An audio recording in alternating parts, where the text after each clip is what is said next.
আসানসোল দক্ষিণ থানার অন্তর্গত সন্ধ্যপল্লী এলাকায় অপরাধীদের মনোবল কমার লক্ষণই দেখা যাচ্ছে না।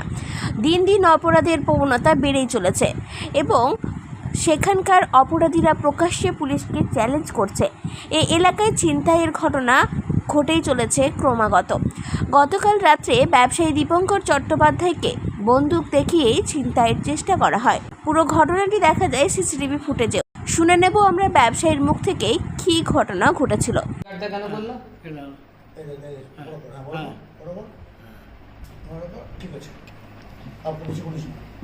তাহলে বন্দুকটা মাথা ঠিকই আজ আমার সঙ্গে তো মারামারি হচ্ছে। এই যে আমি গলাটা টেনে ধরে আছি, গলাটা পড়ে গেলাম আমি,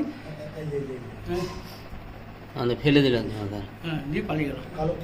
কে নিয়েছিল? তোমাকে কিছু নিয়েছিল নাকি? নিতে পারছি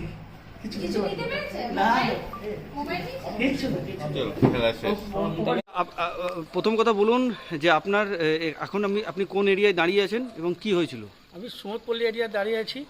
আমি আমার বাড়ি ঢুকছিলাম, গলির ইয়েতে দুজন বাইকে এসে দাঁড়ালো গলির মুখে। গলির মুখে দাঁড়াবার পর একজন বাইক নিয়ে এগিয়ে গেল, আরেকটি ছেলে কালো ড্রেস পরে গলির মুখে আটকে দাঁড়ালো। আর তো আমি বললাম যে একটু সরো ভাই, হ্যাঁ এদিকে ঢুকবো। ও না সরে আমার কাছে এলো, তার এসে একটা পিস্তল বার করে মাথা ঠেকালো, বলে জো হয় দে দো।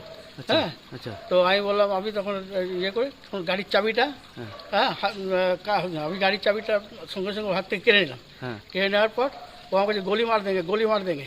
তখন আমি মোটামুটি বুঝলাম, হ্যাঁ, যে এখন সঙ্গে সঙ্গে ওর কলারটা চেপে ধরলাম। কলারটা চেপে ধরতেই, হ্যাঁ, এবং সামনে এবং সবাইকে ডাকতে শুরু করলাম, বেরো বেরো বেরো বেরো। হ্যাঁ, ও খালি আমাকে নিয়ে এবারে আমার পিছনের পকেটটা হাত দিয়ে আমার মানি ব্যাগটা বার করতে যাবে, সেই সময় টালমাটাল হয়ে গাড়িটা আমার পড়ে গেল। হ্যাঁ, আমিও পড়ে গেলাম, সঙ্গে সঙ্গে ও দৌড়ে পালালো। কটা নাগাদ ঘটনাটা ঘটেছে? মোটামুটি 10টা, আমি অ্যাকচুয়ালি 10:30 পরই, মানে 10টা 20-25 এর মধ্যেই হবে। একজনই এসেছিল না দুজন? একজন গাড়ি থেকে নামিয়ে দিয়ে গেল মোটরসাইকেলে, আর ও একটা ছেলে দাঁড়িয়েছিল, কালো ড্রেস পরা ছিল। কালো ড্রেস পরে দাঁড়িয়েছিল।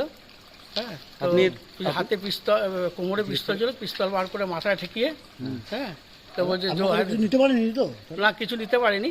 তো আমার পিছনে, যেহেতু আমি গাড়িতে বসছিলাম, পকেটটা চাপ হয়ে বসছিল, পকেট টানছিল, মানে ব্যাগটা টেনেছিল, টানতে পারিনি, আমিও ইয়ে করছি তো। হ্যাঁ, নিয়ে তারপর আর এক হাতে আমার কলারটা ধরা আছে, গাড়িটা তো আমার হ্যান্ডেলে নাই, তো এক হাতে আমার কলার ধরা আছে, আর এক হাতে নিয়ে তারপর আমাকে ও দৌড়ে পালাতে গেল। তখন গাড়ির টাল সামলাতে না পারে গাড়ির উপরে পড়ে গেলাম। হ্যাঁ, গাড়িটা পড়ে গেল, আমিও পড়ে গেলাম।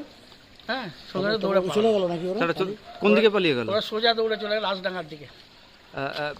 আপনি কি আতঙ্কিত বোধ করছেন এর জন্য? আতঙ্কিত বোধ করছি, মানে এখানে একটা সিকিউরিটি না থাকলে তো সবাইকার একটা আতঙ্ক, না? ওয়ার্ড নম্বর কত এটা?